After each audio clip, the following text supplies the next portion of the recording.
ये क्वेश्चन मैंने एक्सरसाइज 2.2 से ही उठाया है। ओके, हमने अभी तक जो किया था वो इजी क्वेश्चन था। अभी ये जो हमारा क्वेश्चन है थोड़ा सा टफ है। टफ तो क्या है तो इजी है। यूं होगा ये, ऐसे ऐसे करना है हमको और क्वेश्चन सॉल्व। ठीक है, मतलब दिमाग चलाना है। ऐसे करने का मतलब हमेशा ऐसे, हाँ पता चल रहा है कि सुबह इंपॉर्टेंट काम कर रहा है फिर भी ऐसे कर रहा है, बोलेगा क्वेश्चन सॉल्व होगा तो नहीं होगा। तो हमको क्या ध्यान रखना है क्वेश्चन सॉल्व करने में? पहले लॉजिक, पहले टारगेट। टारगेट का मीनिंग क्या होता है? लक्ष्य। बहुत अच्छे, अरे वाह बेटा।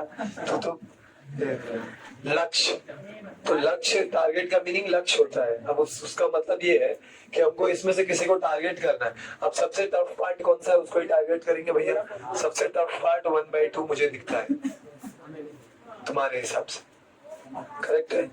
तो अब अगर तुम्हारे हिसाब से 1/2 सबसे टफ पार्ट है, सीधी बात है हमको उसको सॉल्व करना पड़ेगा। हाँ, जैसे हमारा पेट है, जब भी उसको कोई दिक्कत महसूस होती है तो वो थोड़ा अपने को क्लीन करने को ट्राई करता है। तो अभी ध्यान दो यहाँ पे। अब बात बरोबर है ना बेटा? तेरे को समझेगा, मुझे पता है। आगे ध्यान दो यहाँ पे। नेक्स्ट सुनो, अब हमको इसको हटाना है। तो ध्यान रखो, इसको हटाने के लिए हमारे पास सिर्फ एक ही तरीका है। हम दोनों पक्षों में 2 से गुणा करेंगे और मल्टीप्लाइंग बोथ साइड बाय 2 से। क्यों किया? क्योंकि डिनोमिनेटर में क्या है? 2 है। तो हमको डायरेक्ट वही लिखना है, multiplying boys, boys keep quiet, multiplying both side by 2। दोनों पक्षों में, दोनों पक्षों में 2 से गुणा करने पर। Got it? सबको समझा ये? अब 2 से जब मल्टीप्लाई करोगे तो 2 का मल्टीप्लाई इसमें भी होगा, माइनस 2 का मल्टीप्लाई 2x में भी होगा, प्लस 2 का मल्टीप्लाई 1/2 में भी होगा, 2 का मल्टीप्लाई 0 में भी होगा। बहुत सारे लोग ये वाला पार्ट नहीं दिखाते हैं। नहीं दिखाओगे दिक्कत नहीं है 2 का मल्टीप्लाई होते हुए, पर दिखाओगे तो तुमको थोड़ा समझेगा। समझ में आया? क्लियर है? अब देखो ये कितना हो जाएगा, 4x²। ये हो जाएगा 4x, 2 से 2 कितना हो गया? समझा? अब यहाँ ध्यान दो, अब यहाँ पे 4 है, यहाँ पे क्या है? तो मेरे को दोनों नंबर का मल्टीप्लाई करना पड़ेगा। 4 1 जा 4, मल्टीप्लाई करके मुझे 4 लाना है, ऐड और सब्ट्रैक्ट करके भी कितना लाना है? 4 लाना है। मुझे गुणा करके भी 4 लाना है और जोड़ और घटा के भी कितना लाना है? 4 लाना है। तो मैं लिखूंगा 2 2 जा 4। अब सीधी बात है, मुझे जो जोड़ के या ऐड करके जो भी लाना है वो किस में रहना चाहिए? माइनस में। तो अगर वो माइनस में रहना चाहिए तो सीधी बात है इन दोनों में भी क्या लगेगा? माइनस। कारण तुमको दिख रहा है बेटा? हाँ, बहुत दूर दृष्टि है तेरी। हाँ, उधर से भी दिख रहा है बेटा, पास की दृष्टि है। बहुत अच्छी। अब बेटा बात ये है कि मैं बीच में आ रहा हूँ तो मैं इसलिए पूछ रहा हूँ तुमको कैसे दिख रहा है? हाँ हाँ बोलो बेटा, ये प्रॉब्लम तुमको दिख रहा है? तुमको दिख तो रहा है पर समझेगा कुछ नहीं। बाद में मैं समझूंगा तो तुम बोलोगे सर प्लीज मेरे को छोड़ दो।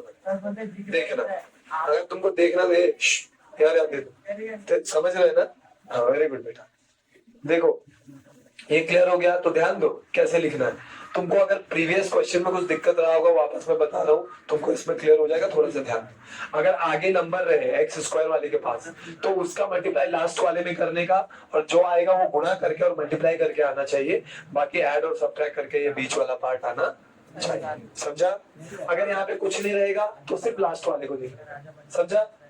क्लियर है? यहाँ पे है तो हमको मल्टीप्लाई करना पड़ेगा, नहीं है तो सीधे लास्ट वाले को देखो। हाँ 1। समझा सबको? अब मैं देखो इसको कैसे लिखूंगा। therefore therefore therefore। अब मैं इसको तो सेम लिखूंगा, पर ये जो है इसको मैं स्प्लिट कर दूंगा। मैं क्या लिखूंगा? -2x and -2x plus 1 equal to 0, plus 1 equal to 0। Clear है बेटा? हाँ भीम बेटा तुमको समझ रहा है बेटा? वेरी गुड बेटा। अब आगे ध्यान देने का। देखो नेक्स्ट देखो, ये हो गया अब आते हैं हम कौन से किस पे आएंगे अब हमको लेना है कॉमन। क्या लेना है? कॉमन लेना है। ठीक है, क्या करना है हमको? कॉमन लेना है। अब देखो कॉमन लेते टाइम अब मैं जो कर रहा हूँ तुमको बोर्ड एग्जाम में या तुम्हारे बुक में दिखाने का जरूरत नहीं है, मैं तुम्हारे समझने के लिए वो दिखा रहा हूँ। तुमको पहले प्रैक्टिस करना रहेगा तो तुम वैसा कर सकते हो। तुम 4 को उसके नीचे पेंसिल से लिखो 2 into 2 into x into x. मैं 2 इंटू 2 में क्यों कर रहा हूँ? मुझे क्योंकि यहाँ पे 2 दिख रहा है, समझा? माइनस 2x को मैं क्या लिख सकता हूँ? Minus 2 into x. समझ रहा है सबको क्लास? किसी को कोई डाउट है? अब आगे देखो, अब यहाँ ध्यान दो, माइनस इसको तो मैं 2 इंटू एक्स ही लिख सकता हूँ और यहाँ पे 1 को 1 इंटू 1। अगर यहाँ पे कुछ नहीं दिख रहा है, कुछ कॉमन नहीं आ रहा, तो हमेशा क्या कॉमन आएगा? 1, क्योंकि 1 एक ऐसी चीज है जो सबके पास होती है। समझ गए? देखो ना ये 2x था ना, तो मैंने क्या किया? 2 इंटू एक्स इंटू 1। क्यों 1 किया? क्योंकि यहाँ पे सिर्फ 1 ही है, तो 1 ही कॉमन आ सकता है, इसलिए मैंने उसके साथ उसका 1 किया है। आगे देख के चलना पड़ेगा। हाँ, समझा? यहाँ से पूरा यहाँ पे देखो, इन दोनों में कुछ कॉमन आ सकता है क्या? क्या आ सकता है? 2 कैसे कॉमन आएगा बेटा? 2 तो इसके पास है, इसके पास नहीं है ना, तो एक ही सिर्फ कॉमन आएगा उसमें। एक के देखो, जहाँ पे कुछ कॉमन नहीं मिलता वहां पे हमेशा क्या कॉमन मिलेगा? एक। जैसे तुमको कुछ ना आए तो 1 नंबर आ जाता है। तुम बोलता है सर मैं 1 को जाऊं क्या? तो वैसे बेटा जहाँ पे कुछ नहीं मिलता है तो वहां पे क्या मिलता है? 1 नंबर। वेरी गुड बेटा, क्लियर हो गया सबको? ये एवरीथिंग इज क्लियर बेटा, समझ रहे हैं? तो मैं इसको लिख सकता हूँ 2 into x into 1 plus 1 into. Got it class? किसी को भी कोई डाउट है? वेरी गुड बेटा। अब देखो इसमें क्या कॉमन आ सकता है? 2 कॉमन आएगा और x भी क्या आएगा? कॉमन। तो 2x कॉमन ले लिया मैंने, क्या बचा? 2x। करेक्ट है? यहाँ पे कुछ नहीं बचा तो हमेशा क्या बचता है? 1। क्लियर हो गया? अब यहाँ पे माइनस कॉमन लिया। माइनस कॉमन लेने में ये होता है कि अंदर के सारे चिन्ह और साइन क्या हो जाते हैं? वो चेंज हो जाते हैं। क्लियर हो गया? अब ये माइनस कॉमन ले लिया, दोनों में क्या कॉमन आ रहा है? 1 कॉमन आया, क्या बचा? 2x। माइनस का था तो प्लस का हो गया, ये प्लस का था तो क्या हो जाएगा? माइनस का। Is that clear to you class? किसी को कोई डाउट है? सब चीज समझ में आ रही है? पक्का? कोई प्रॉब्लम है? किसी को 1 नंबर तो नहीं आ रहा है? हाँ, जिसको सब समझ में नहीं आएगा उसको 1 नंबर आता है। जैसे जहाँ पे कुछ कॉमन ना आए वहां पे 1 कॉमन आता है। समझा कि नहीं समझा? हाँ, अभी आगे जाते हैं। अब दोनों में क्या कॉमन है? 2x minus 1। अब क्या बचा? दोनों में क्या कॉमन है? इसलिए बोला तुम वहां बैठोगे तो थोड़ा सा शांत रहोगे। ये दोनों में क्या कॉमन आया? 2x माइनस 1 कॉमन आया। अब यहाँ पे क्या बचा? 2x और यहाँ पे क्या बचा? माइनस 1। तो 2x minus 1 equal to 0। Clear हो गया? अब इसने तो यहाँ तक ही सॉल्व करने बोला, पर कभी जैसे पूछा रहेगा x का वैल्यू निकालो, तो x का वैल्यू कैसे निकालोगे? तुम लोग लिखोगे 2x माइनस 1 इक्वल टू 0 और हिंदी मीडियम लिखेगा या 2x माइनस 1 इक्वल टू 0। ये माइनस में वो साइड जाएगा प्लस में।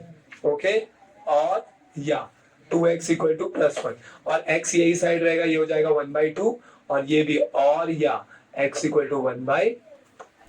समझा सबको? दोनों सेम ही आ रहा है, इतना गौर से मत देखो, दोनों सेम आ रहा है, मुझे पता है।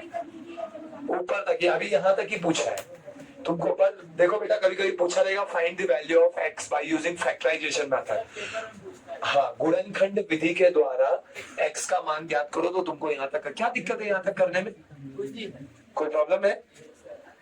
अभी यहाँ तक करो चलेगा, पर यहाँ तक भी ध्यान रखो, क्योंकि ऐसा है देखो, हमको हमेशा ज्यादा एक्स्ट्रा के लिए तैयार रहना चाहिए। समझे कि नहीं? एग्जाम्पल दूंगा कुछ? वेरी गुड, बहुत अच्छा। तो एग्जाम्पल नहीं चाहिए तुमको, तो तुमको समझ गया, मतलब मैं समझ गया। तो ये समझ गया सबको? क्लियर है? भीम बेटा, वेरी गुड बेटा, start doing it. Very good, fast इसको कंप्लीट करो।